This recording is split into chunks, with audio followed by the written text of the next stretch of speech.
3D, costela 3D. Eita porra. A merda está feita. Vai, corre! Vai daí, Mari. Vai daí!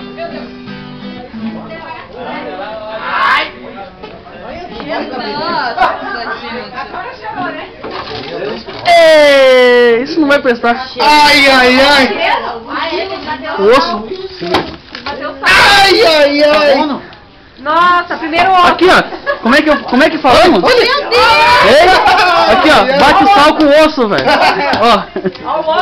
Mandar um... Ei. Ai, ai, ai, ai, ai, ai! Mas eu acho que deu certo.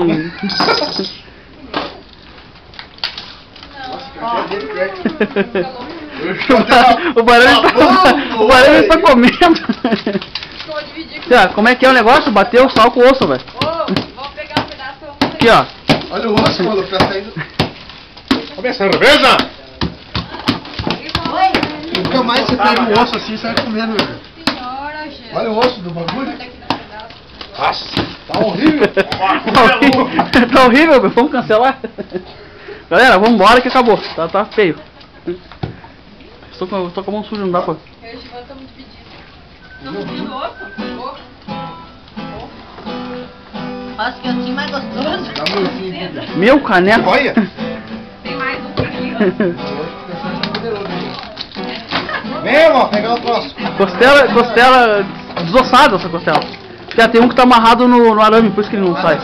Vem, gente. Meu caralho.